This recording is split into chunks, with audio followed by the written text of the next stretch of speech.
그리스도 이름으로 기도합나이다. 아멘. 예, 주위분들 보시면서 잘 오셨습니다. 환영합니다. 이렇게 인사하겠습니다. 잘 오셨습니다. 환영합니다. 예, 오늘도 이제 지난주에 이어서 전도에 관한 말씀을 드리려고 합니다. 지난주에는 우리는 복음의 빚진 자다 하는 것에 대해서 살펴봤습니다. 왜 우리가 복음을 전해야 되는가? 우리가 복음의 빚진 자들이어서 하나님이 주신 은혜가 너무 커서 그리고 그 은혜를 나눌 의무가 우리에게 있기 때문에 그렇습니다. 두 번째는 복음이 바로 하나님의 능력이 됨을 우리가 알고 있기 때문에 그렇습니다. 우리를 변화시키는 능력, 우리 삶을 이끌어 가시는 그 능력이 복음에 있기 때문에 그래서 그 복음을 자랑하고 전하는 겁니다. 세 번째, 왜 우리가 복음을 전하는가? 그 복음에는 하나님의 의가 드러나기 때문에, 나타나기 때문에 그렇습니다. 의를 이룰 수 있는 다른 길이 전혀 없습니다. 유일한 길이 복음입니다. 그 복음을 통해서 우리가 의를 가질 수 있습니다. 그래서 우리가 그 복음을 전합니다. 오늘은 우리가 복음을 인해서 어떤 자들이 되었는가, 그리고 어떻게 그렇게 되었는가 하는 것을 이제 살펴보고, 그래서 우리가 어떻게 복음을 전하는 자로 우리가 살아갈 건가 하는 것을 이제 살펴보려고 합니다. 우리는 어떤 사람들인가 하면 하나님의 자녀가 된 사람들이고, 그래서 하나님 나라를 꿈꾸는 자들입니다. 오늘 우리가 볼 본문은 사도 바울이 내 형제 골육 친척을 위해서라면 내가 저주를 받을지라도 그들의 구원받기를 원한다 하는 이제 기도 내용입니다.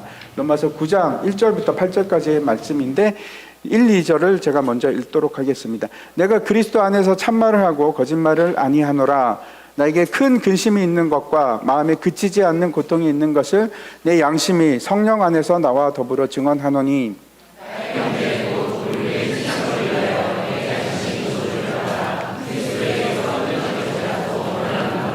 그들은 이스라엘 사람이라 그들에게는 양자됨과 영광과 언약들과 율법을 세우신 것과 예배와 약속들이 있고,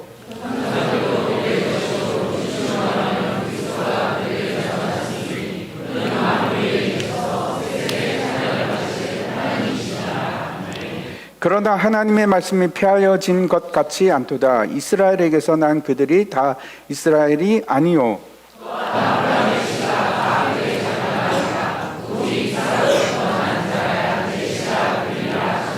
예, 같이 읽겠습니다. 곧 육신의 자녀가 하나님의 자녀가 아니요 오직 약속의 자녀가 시로 여기심을 받느니라. 아멘. 옛날에 제가 한번 말씀드린 것 같은데 한나 아렌트라는 분이 계십니다. 이분이 이제 예루살렘의 아히만이라는 책을 쓰셨는데 그 얘기를 또 잠깐 하려고 합니다. 이 책의 부제가 악의 평범성이라는 이제 부제를 가지고 있습니다. 악의 평범성에 관한 보고서입니다. 이 책이 이제 어떤 책인가 하면 2차 세계대전 때 그 나치 전범 중에 이제 유명한 사람이 있습니다. 그 루돌프 아이히만이라는 분인데 이 사람이 이제 나치 친위대 장교입니다. 그래서 이제 나중에 이제 성형 수술을 하죠. 도망가려고. 그래서 좀 얼굴이 좀 다르지 않습니까?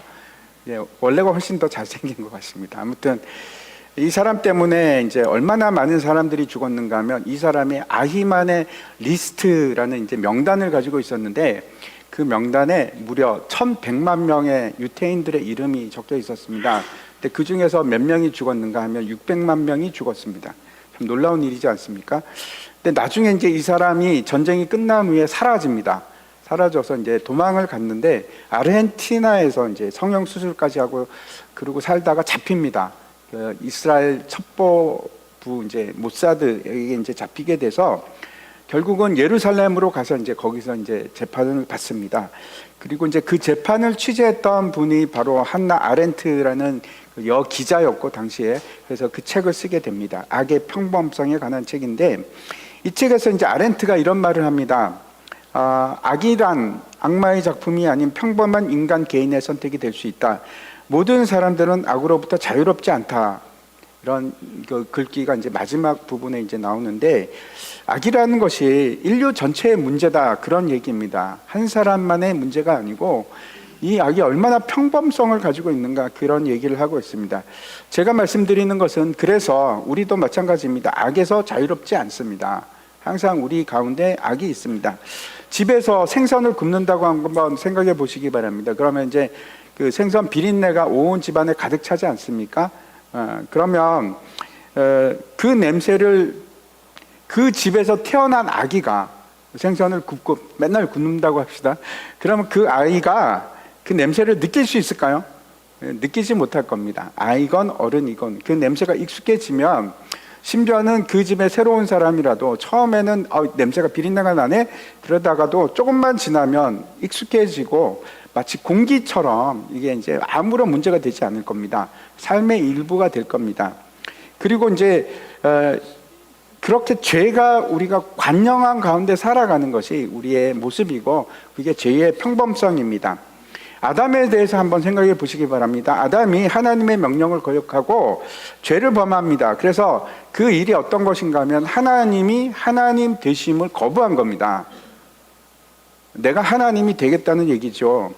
그리고 그 후에 그때부터 이제 죄가 이 땅에 들어오기 시작했는데, 그러면 그 세상에서 태어난 아이들은 어떨까요?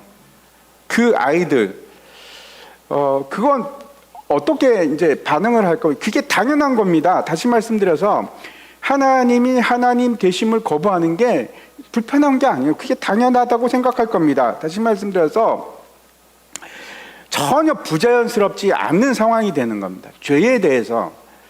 그걸 뭐라고 하는가 하면 인간의 원죄, 보통 우리가 이렇게 얘기를 하죠. 그래서 인간의 원죄라는 것이 여러분이 생각하는 것하고 좀 잘못 이해하고 있을 수 있습니다. 여러분은 어떻게 생각하십니까? 죄의 원죄라는 것이 그런 세상에 태어났기 때문에 당연한 것으로 여기는 것, 그럴 수밖에 없는 존재가 된 것, 그게 이제 인간의 원죄입니다.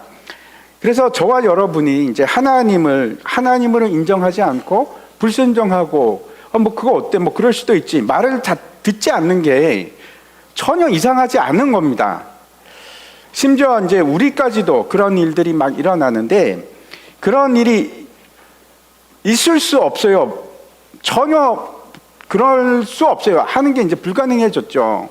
그래서 만약에 그 하나님이 뭐라고 얘기하는데 그거 불순종하지 않다. 그거 뭐 당연한 거 아니야? 그럴 수 있지.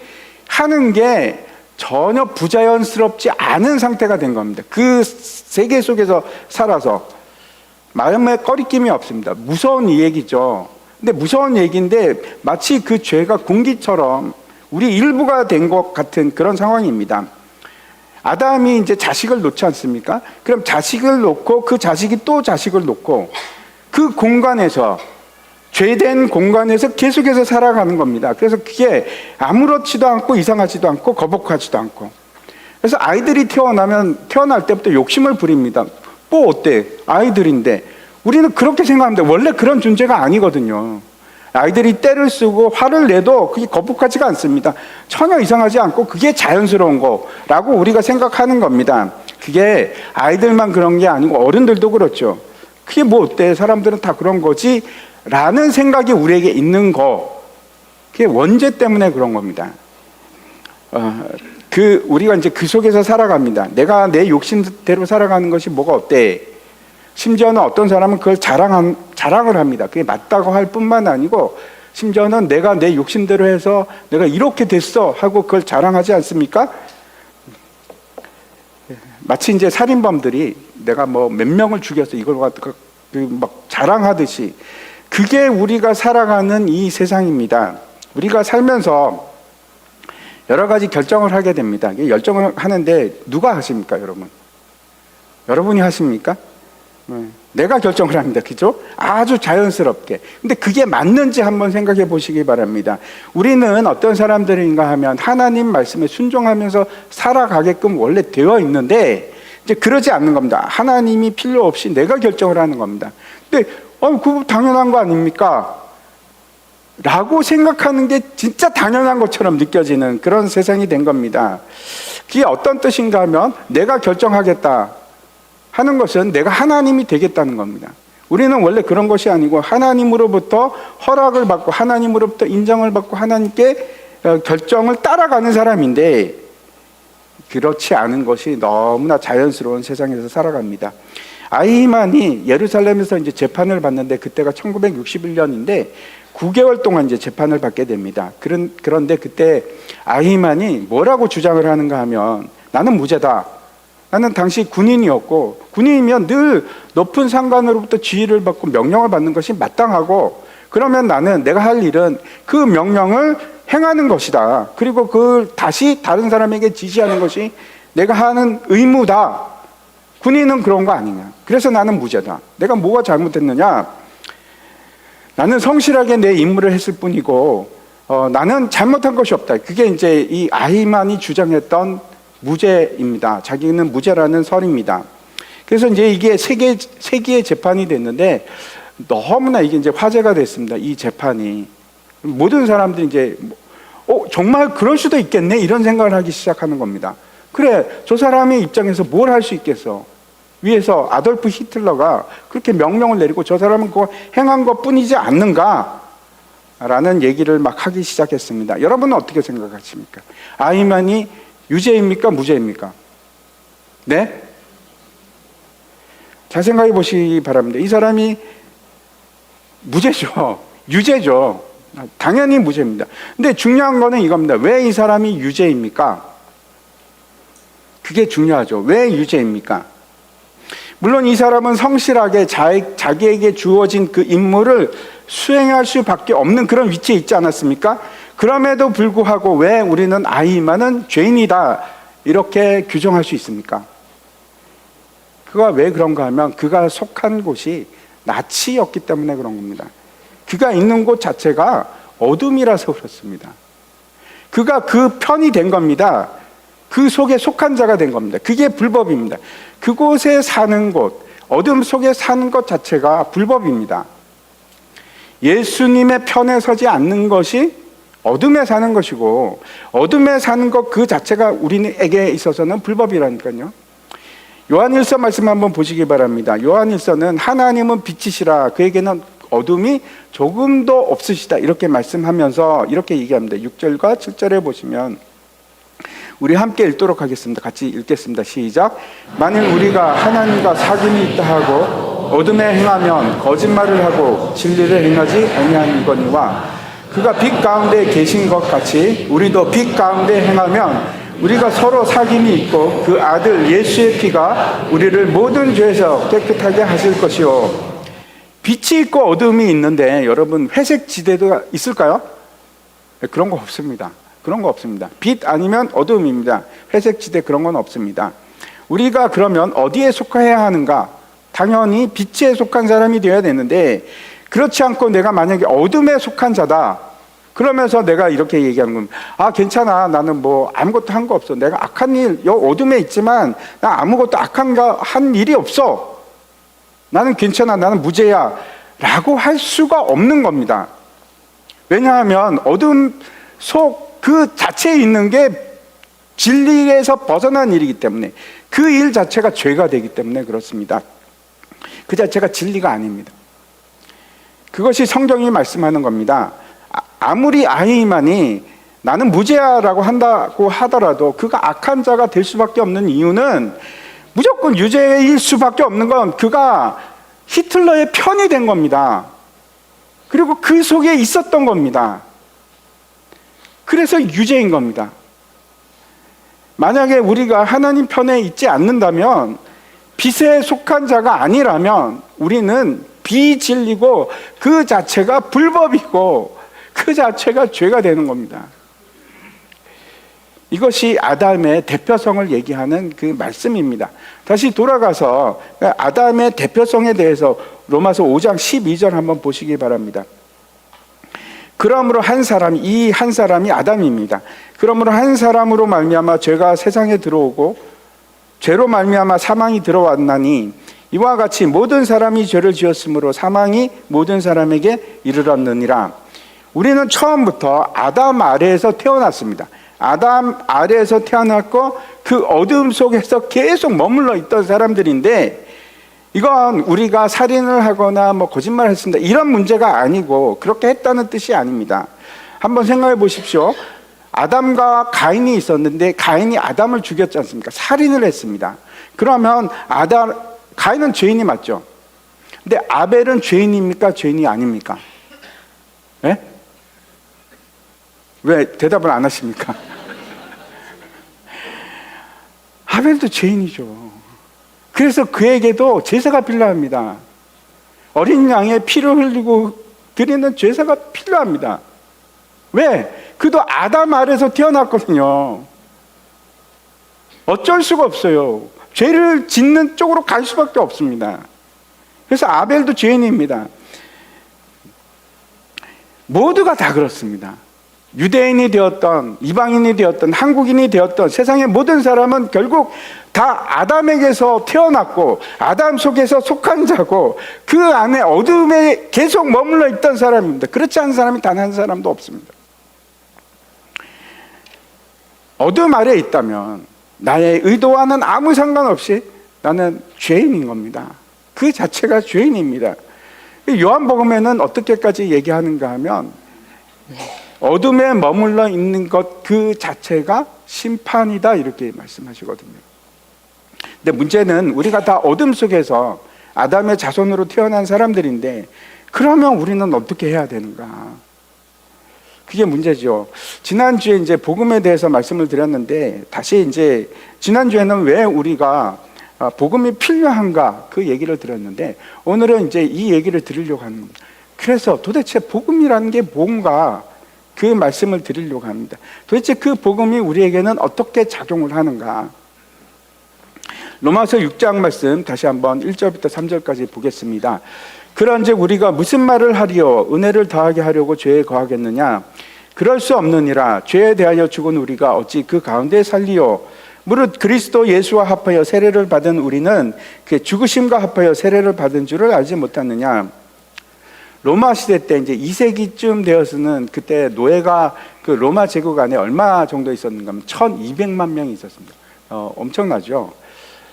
어마어마하게 많이 있었습니다. 당시 로마라는 도시가 전 세계에서 가장 큰 도시였는데 인구가 어느 정도 되었을까요? 그때 인구가 100만 명이었습니다. 2000년 전에 로마 인구가 100만 명이었습니다. 근데 더 놀라운 사실이 있습니다. 그것만도 놀랍죠? 100만 인구가 있었다는 것이. 근데 그 100만 명 중에서 노예가 어느 정도였을까요? 노예가 40만 명입니다. 뭐 엄청 많죠? 그러니까 둘 중에 한 명은 노예인 겁니다. 그래서 로마 사람들이 일을 안 합니다. 일할 필요가 없습니다. 그 노예들이 다 하니까. 로마 제국 전체로 본다면 어느 정도의 비율이었는가 하면 5분의 1, 20%가 노예들이었습니다. 그 넓은 로마 제국에. 당시 이제 로마인들에게서는 그 재산을 세 가지로 이렇게 나눠 분류할 수가 있습니다. 첫 번째는 동산인데 돈이나 아니면 뭐 보석 같은 거 이런 것이 이제 재산이고, 두 번째는 부동산입니다. 토지, 건물 이런 것이 이제 재산이 될 수 있는데, 세 번째 제3의 재산이 있었습니다. 생각해 보십시오. 그게 뭘까요? 노예입니다. 노예가 얼마나 많았습니까? 1200만 명이 있었습니다. 그게 다 재산인데, 근데 문제가 뭔가 하면 이 노예들은 전혀 자유가 없습니다. 심지어는 주인이 죽여도 괜찮습니다. 주인의 거니까 죽이든지 말든지 아무 상관이 안 됩니다. 문제가 안 됩니다. 노예니까. 그러면 제가 이제 질문을 드리겠습니다. 노예가 자식을 낳았습니다. 그럼 그 자식은 누구의 걸까요? 주인 겁니다. 노예 거가 아닙니다. 역시 주인의 것입니다. 되게 끔찍하지 않습니까? 대물림 되는 겁니다. 그러면 또다시 제가 다른 문제를 드리겠습니다. 그 노예가 해방이 되려면, 자유케 되려면 어떤 방법이 있을까요? 두 가지 방법이 있습니다. 두 가지 방법. 첫 번째는 어떤 걸까요? 돈을 주고 사는 겁니다. 속량이라고 합니다. 우리가 이제 예수 그리스도로 말미암아 우리가 속량을 받았다 할 때 그 속량이라는 단어 자체가 어떤 뜻인가 하면 노예를 돈 주고 샀다는 뜻입니다. 바로 그 뜻입니다. 우리는 속량을 받은 사람들이거든요. 그래서 그게 첫 번째 방법입니다. 노예를 돈을 주고 그 노예를 사서 풀어주는 겁니다. 너 이제 해방이야 하고 풀어주는 게 첫 번째 자유함을 얻을 수 있는 방법이고, 두 번째 방법이 있습니다. 그게 뭘까요? 예, 죽는 겁니다. 죽으면 그때부터 자유입니다. 죽고 나서 자유함을 얻으면 뭐 하겠습니까만, 주인으로부터 완전히 자유함을 얻을 수 있는 유일한 방법이 누군가가 돈을 주고 사거나 아니면 죽거나 둘 중에 하나입니다. 그럼 그림을 한번 보여주시기 바랍니다. 이제 우리가 아담에 속한 자가 있고 그리스도에게 속한 자가 있는데, 우리는 모두가 다 원래 아담에 속한 자였습니다. 그래서 저기서는 죄의 노예가 되거든요. 죄를 안 지을 수가 없어요. 저기서는 그냥 죄가 우리의 호흡하는 공기와 같습니다. 그 상태에서 모두가 다 죄인이 되는데, 그렇게 되면 사탄이 계속해서 공격을 하면서 어떤 걸 우리에게 주는가 하면 정죄감을 줍니다. 그리고 정죄를 합니다. 그래서 막 불화살을 쏴서 정죄를 하는데, 우리는 너는 죄인이야, 너는 죄인이야, 나의 말을 들어야 돼. 저 상태에서는 죄의 노예이기 때문에 우리가 저 상태를 벗어날 수 있는 아무런 방법이 없습니다. 제가 말씀드렸죠. 딱 두 가지밖에 없습니다. 두 가지밖에 없는데, 그래서 사탄이 그 화살을, 정죄의 화살을 쏘면 결국은 우리가 죽는 겁니다. 죄의 값이 사망이라서. 우리가 죽는 이유는 늙어서 죽는 것이 아닙니다. 아담이 늙어서 죽은 것이 아니고 죄를 지었기 때문에 죽은 겁니다. 우리도 마찬가지입니다. 죄의 삭을 치르는 게 죽음입니다. 근데 우리가 날 때부터 아담에 속한 자였는데, 근데 이걸 어떻게 해서 벗어날 수 있을까? 아담 아래에서 어떻게 벗어날 수 있는가? 그게 앞에서 우리가 읽었던 로마서 6장 말씀입니다. 자, 잘 들으시기 바랍니다. 로마서에서 어떻게 말씀하고 있는가 하면, 그리스도 예수와 합하여 세례를 받은 자는 우리는 그의 죽으심과 함께 세례를 받았다, 그렇게 말씀하고 있거든요. 예수님께서 놀라운 일을 하시는데, 우리를 구원하시기 위해서 예수님이 아담 속으로 들어갑니다. 그게 유일한 방법이라서 그렇습니다. 그래서 아담의 자손으로 태어나는 겁니다. 그리고 나서 어떻게 하는가 하면 우리를 이렇게 묶습니다. 연합하는 겁니다. 연합하고 나서 오늘 본문에 얘기한 것처럼 방법이 뭡니까? 죽음입니다. 그래서 우리는 어떤 사람들인가 하면 예수 그리스도와 함께 십자가에서 죽은 사람들입니다. 그렇지 않으면 우리가 저기를 벗어날 수가 없어요. 십자가에서 나를 못 박고 나를 죽고 예수 그리스도와 연합한 상태가 아니면 빠져나올 수 있는 방법이 없습니다. 그래서 죽음으로부터, 아담으로부터 우리가 해방이 되는 건데, 여기서 끝나는 건 아니죠. 저렇게 나왔습니다. 그리고 나서 어디로 가야 됩니까? 그리스도 안으로 들어가야 되는데, 그 일이 어떻게 일어나는가 하면 로마서 6장 5절부터 다시 그 얘기를 하고 있습니다. 만일 우리가 그의 죽으심과 같은 모양으로 연합한 자가 되었으면 또한 그의 부활과 같은 모양으로 연합한 자가 되리라. 우리가 알거니와 우리의 옛사람이 예수와 함께 십자가에 못 박힌 것은 죄의 몸이 죽어 다시는 우리가 죄에게 종 노릇하지 아니하려 함이니, 이는 죽은 자가 죄에서 벗어나 의롭다 하심을 얻었습니다. 만일 우리가 그리스도와 함께 죽었으면 또한 그와 함께 살 줄을 믿노니, 이는 그리스도께서 죽은 자 가운데서 살아나셨음에 다시 죽지 아니하시고 사망이 다시 그를 주장하지 못할 줄을 아미로다. 이게 무슨 얘기인가 하면, 우리는 아담에게 벗어나기 위해서 예수 그리스도과 연합해서 죽습니다. 그걸 뭐라고 합니까? 그걸 세례라고 합니다. 그러면 죽으면 어떻게 될까요? 자동적으로 다시 살아납니까? 아니요, 그렇지 않습니다. 그냥 죽으면 끝나는 겁니다. 거기서 끝나는 겁니다. 얘기는 끝난 겁니다. 근데 기적이 필요한 겁니다. 다시 살아나기 위해서는 기적이 필요한데, 그냥 그 일이 일어나는 것이 아니고 그게 바로 예수 그리스도의 부활 사건입니다. 여러분, 우리가 얼마나 부활이 중요한 일인가 하면, 죽음으로서 끝나는데 그게 끝이 아니고 예수 그리스도와 연합해서 우리가 다시 살아나는 사건이 부활입니다. 함께 부활이 되고, 그 다음 장 한번 보여주십시오.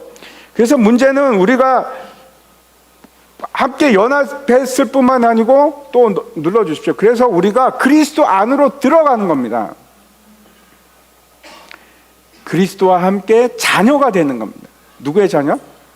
하나님의 자녀. 왜 우리가 하나님의 자녀가 됩니까?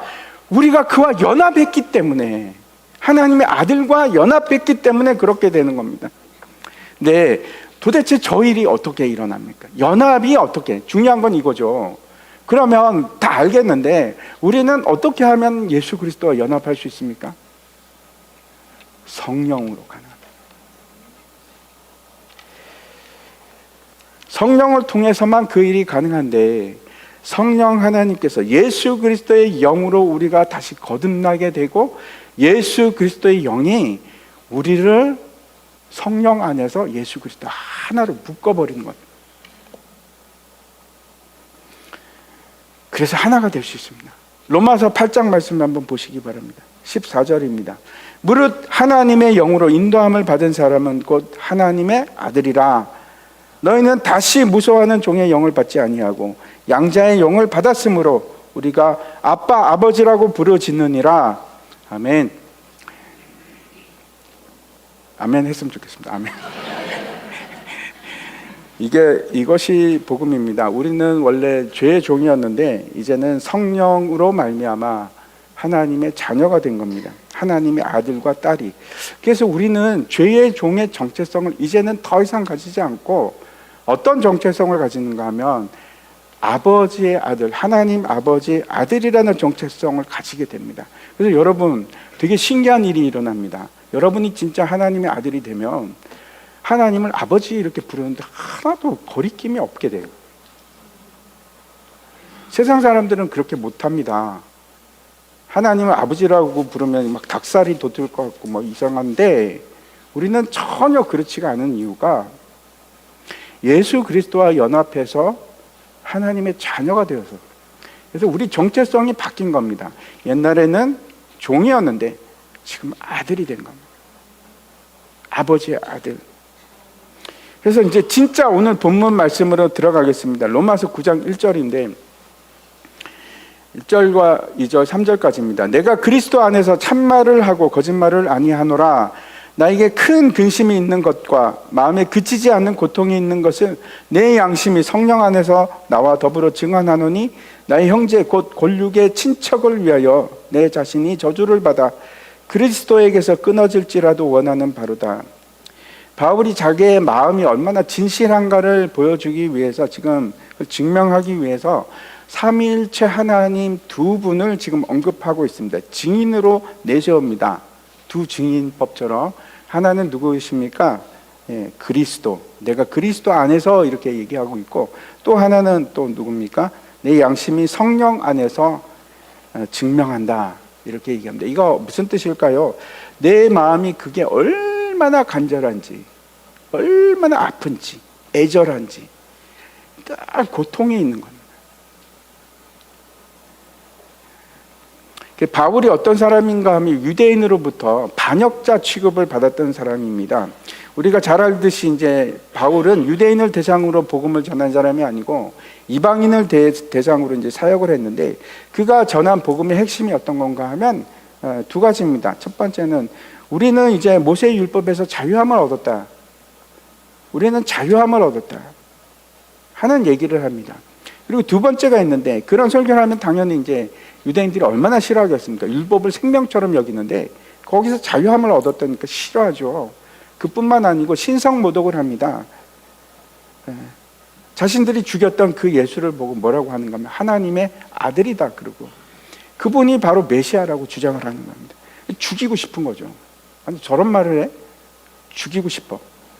근데 여러분, 그 바울의 마음이 느껴지십니까? 얼마나 자기 민족을 사랑하고 그들이 구원받기를 원했는지. 내가 저주를 받아서 내가 멸망당할지라도 원한다, 이렇게 얘기하지 않습니까? 그래서 이제 9장부터 시작해서 11장까지는 이 논증의 개인적인 이유, 그게 이제 자기 민족입니다. 내 가족, 골육, 친척, 내 친지들, 그 얘기를 합니다.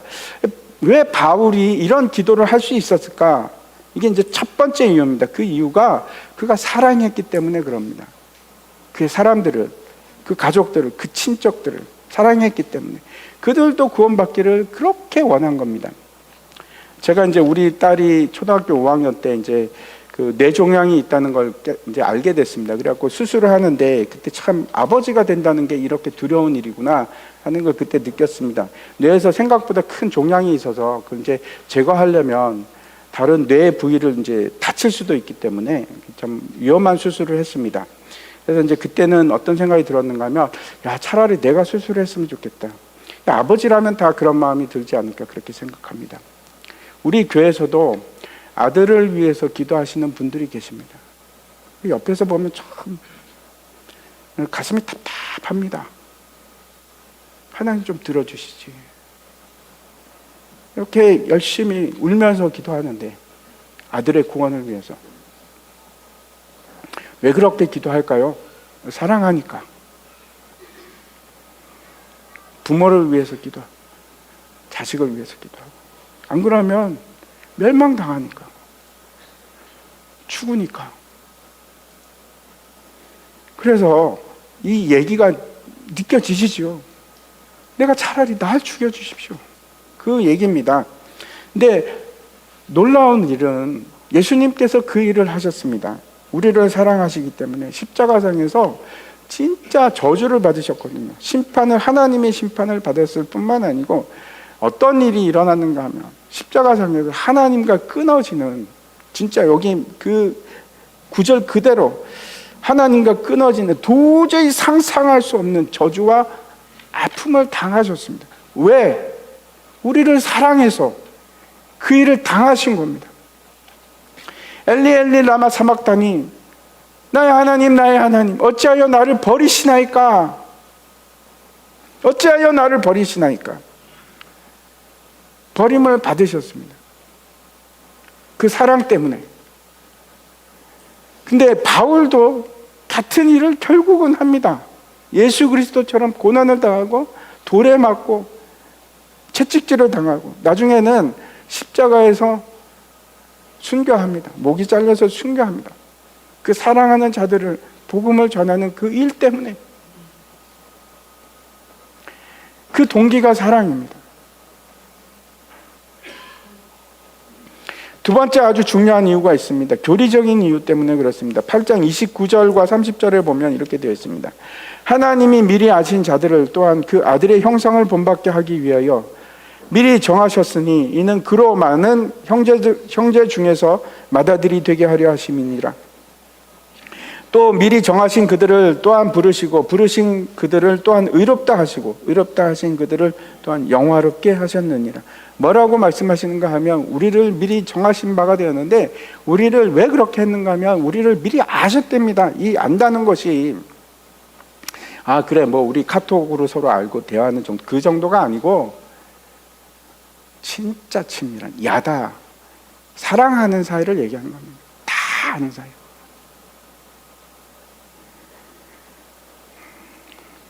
그래서 그 사람들을 부르시고 영화롭게 하실 거랍니다. 신자들은 그래서 그리스도 안에서 누가 뭐래도 안전합니다. 이게 취소되질 않습니다. 하나님의 선택은 너무나 확고부동하고 변하지 않고, 그래서 사도 바울이 뭐라고 얘기하는 겁니까? 우리를 하나님의 사랑에서 끊을 수가 없느니라. 어떤 피조물이라도 하나님의 사랑으로 우리를 끊을 수가 없느니라. 그렇게 말씀을 하십니다. 그럼 여기서 우리가 생각해 봐야 할 겁니다. 그럼 유대인은 그러면 어떻게 된 겁니까? 하나님께서 선택하셨는데, 부르셨는데 어찌 버림바가 됐습니까? 그럼 하나님은 이스라엘 백성들하고 약속을 파기하신 겁니까? 아니면 실패하신 겁니까? 안 지키시는 겁니까? 라는 생각이 들지 않겠습니까? 지금 사도 바울이 무슨 얘기를 하는가 하면 이렇게 얘기하는 겁니다. 만약 내 골육 친척이 구원을 받을 수 있으면, 내가 저주를 받고 그리스도와 분리가 되는 일이 있더라도, 심지어는 내가 구원을 받지 못하더라도 내가 원합니다. 내가 원하는 바는 우리 민족의 구원입니다. 이 얘기를 하는데, 이 말을 동일하게 했던 사람이 있습니다. 누군지 기억하시죠?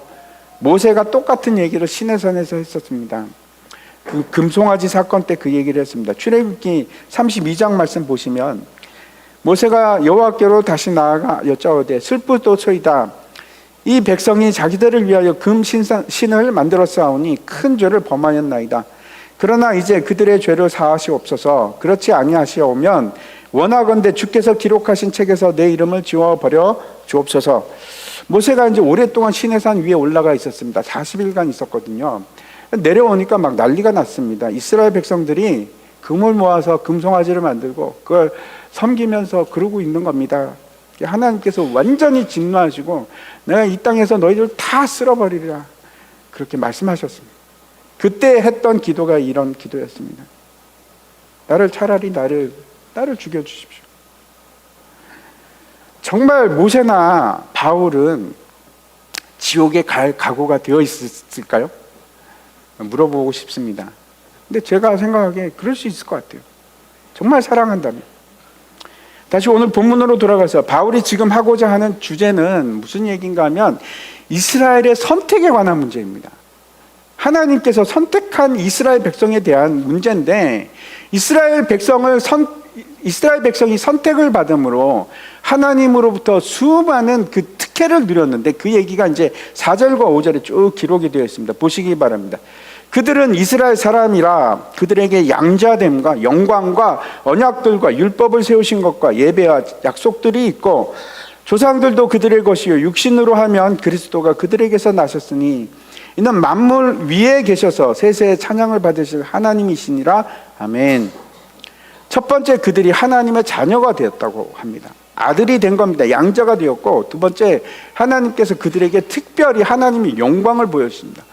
굉장히 많이 보여주셨습니다. 시내산에서도 쉐키나라고 하는 하나님의 영광을 보여주셨고, 성전에서 보여주셨고, 여러 번 보여주셨습니다. 직접. 그런 백성이 없습니다. 세상에 그런 백성이 없습니다. 그리고 하나님께서 언약을 주셨습니다. 아브라함으로부터 시작해갖고 다윗, 솔로몬, 예레미야 이르기까지 내가 너희와 언약을 맺으리라. 그리고 언약을 주셨습니다. 또 율법을 주셔서 하나님의 뜻이 무엇인지 그걸 정확하게 알 수 있도록 율법을 주셨거든요. 그런 백성이 없습니다.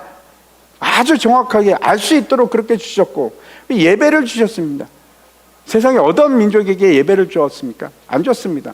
이스라엘 백성들에게 예배를 주어서 죄를 사할 수 있는 방법을 가르쳐 줍니다. 또 앞으로 장차 이루실 일들에 대한 약속을 주시고 축복을 주시고, 뿐만 아니고 진짜 중요한 것은 예수님을 그 민족을 통해서 보내주셨습니다. 탄생하게 하셨습니다. 근데 이 축복이 이스라엘 백성이 뭘 잘한 것이 있어서 그랬습니까? 아니요, 그렇지 않습니다. 완전히 제로 베이스, 아무런 값 없이 그렇게 주는 겁니다. 다른 나라는 그렇게 주지 않고 이스라엘만 딱 그렇게 주셨습니다. 플랜 A, 플랜 B 이렇게 있지 않고 플랜 A밖에 없습니다. 이스라엘밖에 없었습니다. 이스라엘 나라가 제사장 나라가 되게끔 하셨는데, 근데 그 일을 이스라엘이 완전히 망쳐버립니다. 실패합니다. 메시아를 죽여버립니다. 영접한 것이 아니고 거부하고 죽였습니다. 그래서 끝났나요? 이것이 이스라엘 백성뿐만 아니고 이게 똑같은 경험을 누가 했는가? 사도 바울이 똑같이 합니다. 이 사도 바울이 자기가 교회를 핍박했던 사람, 예수를 핍박했던 사람입니다. 모세도 마찬가지입니다. 모세 또한 완전한 실패를 경험했던 사람입니다. 그래서 하나님이 실패하셨나요? 플랜 A가 작동하지 않아서? 아닙니다. 그렇지 않습니다. 하나님은 인간이 어떻게 하시건 상관이 없습니다. 하나님께서는 반드시 그 말씀을 성취하시는 신실하신 하나님이십니다. 모세도 바울도 그걸 아는 겁니다. 이스라엘의 결국 하나님께서는 이스라엘을 구원하실 것을 압니다. 반드시. 그러니까 자신 있게 그 얘기를 할 수 있습니다. 목숨을 걸고 구원해 주십시오. 하나님. 왜? 확신하니까. 그 사실에 확신하니까. 하나님의 신실하십니다. 이게 두 번째입니다. 절대로 하나님은 실패하지 않으시기 때문에 그렇습니다. 만약 하나님께서 신실하지 않으시다면 굉장히 문제가 심각합니다. 내가 예수를 잘 믿어도 하나님, 나 생각해보니까 너 싫어. 너 또 가. 너 버릴래. 그러면 무슨 소용이 있겠습니까? 하나님은 그런 하나님이 아니십니다. 신실하신 하나님, 절대 나를 버리지 않으시는 하나님, 약속을 지키시는 하나님, 그 약속을 성취하시는 하나님. 베드로후서 3장 9절 말씀입니다. 보시기 바랍니다. 주의 약속은 어떤 이들이 더디다고 생각하는 것 같이 더딘 것이 아니라 오직 주께서는 너희를 대하여 오래 참으사 아무도 멸망하지 아니하고 다 회개하기에 이르기를 원하시느니라.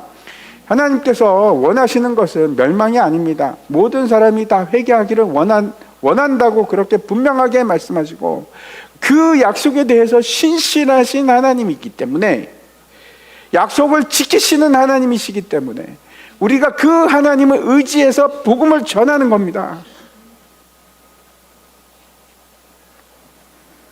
그래서 우리가 나가서 복음을 외치는 겁니다. 그 하나님이 신실하시기 때문에, 돌아오기를 원하시는 하나님이시기 때문에. 이제 마지막으로 우리가 우리 주변에 있는 자들을 위해서 기도하고 왜 그들의 구원을 위해서 힘써야 하는가, 그 말씀을 드리려고 합니다. 오늘 본문 7절과 8절 말씀 보시기 바랍니다. 또한 아브라함의 씨가 다 그의 자녀가 아니라 오직 이삭으로부터 난 자라야 내 씨라 불리리라 하셨으니 곧 육신의 자녀가 하나님의 자녀가 아니요 오직 약속의 자녀가 씨로 여기심을 받느니라. 앞에서 말씀드린 바와 같이 우리는 예수님의 피값으로 사심을 받은 사람, 하나님의 자녀들입니다. 맞죠? 그리고 하나님의 권세를 받았습니다. 자녀의 권세를 받았습니다. 우리가 뭐 잘나서 그런 것도 아니고 혈통이 좋아서 그런 것도 아니고 우리가 아브라함의 씨를 받아서 그런 것도 절대 아니지 않습니까? 왜 그렇습니까? 우리가 왜 하나님의 자녀가 될 수 있을까요? 예수 그리스도를 믿는 믿음으로 가능합니다. 여기서 잘 보십시오. 여기 아주 중요한 구절이 있습니다. 약속의 자녀가 씨로 여김을 받았다, 그렇게 말씀하시거든요. 이게 무슨 말일까요? 하나님의 약속이 그리스도 예수입니다. 근데 그걸 믿음을 하나님의 믿는 자가 하나님의 자녀가 되었다, 그 말입니다. 이게 굉장히 비유적인 말인데 그게 실제로 우리에게 말씀하시는 바입니다. 그래서 우리가 바뀝니다. 모든 것이 다 바뀌기 시작합니다. 정체성이 바뀌고 모든 것이 달라지기 시작하는데, 이전에는 우리에게 기쁨이 없습니다. 뭐가 성취하고 병이 낫고 뭐 로또가 맞고 자녀가 대학에 들어가고 그게 기쁜 것일까요? 기쁜 거 맞지만 그거는 일시적인 기쁨입니다. 그 자체가 기쁨이 아닙니다. 원천적인 기쁨이 아닙니다. 그건 일종의 기쁨의 감정일 뿐입니다. 기쁨은 그런 것에서 생기지 않습니다. 진짜 기쁨은 어떤 건가 하면, 우리 기쁨은 어디서부터 시작되는가? 하나님과의 관계입니다. 그게 회복되는 게 기쁜 겁니다. 우리의 모든 고통과 어려움과 죄가 어디서 시작합니까? 하나님과의 관계가 틀어져서, 끊어져서. 근데 그게 회복되는 게 기쁨입니다. 이전에는 하나님과 원수같이 지냈는데 이제는 그렇지 않고 하나님을 기뻐하고 하나님을 사랑하게 되는 겁니다. 그게 기쁨입니다. 두 번째, 우리가 약속의 자녀가 됨으로 이제는 어떤 사람이 되었는가? 그전에는 죄를 거부할 수 없는 죄의 노예로 살았는데 이제는 그렇지가 않습니다. 이전에는 불가능한 일들이 가능해졌는데 그걸 거부할 수 있습니다. 왜? 그가 나에게 얘기할 아무런, 죄가 나에게 협박할 수도 없고 겁박할 수도 없고 나에게 강요할 수 없습니다. 내가 싫으면 싫은 겁니다. 안 해, 나 이제. 나 죄 안 지을래. 안 할 거야. 그게 가능해졌어요. 옛날에는 태어날 때부터 죄 속에서, 그 속에서, 어둠 속에서 거했는데 이제는 그 속에, 어둠 속에 있는 것이 아니고 빛의 자녀가 된 겁니다. 그래서 다시는 죄가 우리를 지배할 수 있는 방법이 없습니다. 이제 완전히 끝났습니다. 과거입니다, 과거. 세 번째, 우리가 하나님의 자녀가 되었다는 것은 어떤 걸까요? 이제 모든 책임을 우리가 지는 것이 아니고 하나님께서 지십니다. 그게 무슨 뜻인가 하면, 심지어 우리의 행동까지, 잘못된 행동까지 누가 이제 책임지십니까? 하나님. 그뿐만이 아닙니다. 우리의 모든 필요하고 우리의 공급, 우리에게 모든 것들 다 우리가 책임지는 것이 아니고 이제는 하나님께서 책임져 주시는 거예요. 왜? 그가 나의 아버지이기 때문에 나의 필요한 모든 것을 다 공급해 주십니다. 네 번째, 그리고 우리에게 하나님의 아들이 되는 권세를 주셨는데 이제는 놀라운 일이 일어나죠. 그 하나님의 권세를 우리가 사용할 수가 있습니다. 그뿐만 아니고 누릴 수가 있고 하나님의 자녀가 된 겁니다. 근데 이것으로 끝나지 않고 진짜 중요한 다섯 번째가 있는데, 그게 뭔가 하면 아주 중요합니다. 우리가 이것이 권리이자 의무가 생긴 겁니다. 이제는 하나님의 자녀로만 살아야 됩니다. 하나님의 자녀의 정체성을 가지고 하나님의 자녀답게 그렇게 살아가는 겁니다. 로마서 12장 1절과 2절 말씀 보시기 바랍니다. 같이 읽겠습니다. 시작. 그러므로 형제들아 내가 하나님의 모든 자비하심으로 너희를 권하노니 너희 몸을 하나님이 기뻐하시는 거룩한 산 제물로 드리라. 이는 너희가 드릴 영적 예배니라. 너희는 이 세대를 본받지 말고 오직 마음을 새롭게 함으로 변화를 받아 하나님의 선하시고 기뻐하시고 온전하신 뜻이 무엇인지 분별하도록 하라. 우리 삶의 목적이 바뀌기 시작하고 우리가 어떤 존재인지 알기 시작하면서 우리는 어떤 존재가 되는가 하면 이제 하나님이 기뻐하시는 일, 하나님께 드리는 일을 우리의 사명으로 생각하기 시작하고 그게 우리에게 기쁨이 되는 겁니다. 하나님을 기뻐하시는 뜻을 이루는 자, 심지어는 내 몸을 드릴 수 있는 자, 그게 우리들이 된 겁니다. 복음을 위해서 일하는 자, 그게 하나님의 뜻이라면 그 나라를 위해서 내가 나를 희생할 수도 있는 자, 그게 이제 우리가 하나님 나라를 꿈꾸는 자가 된 겁니다. 저는 여러분과 제가 하나님 나라를 꿈꾸는 자가 되어서 함께 그 일을 해갔으면 좋겠습니다. 우리 소망나눔 축제도 마찬가지입니다. 하나님 나라를 꿈꾸기 때문에 그 나라를 위해서 일하고 싶어지고 그게 내 권리가 되기도 하고 의무가 되기도 하고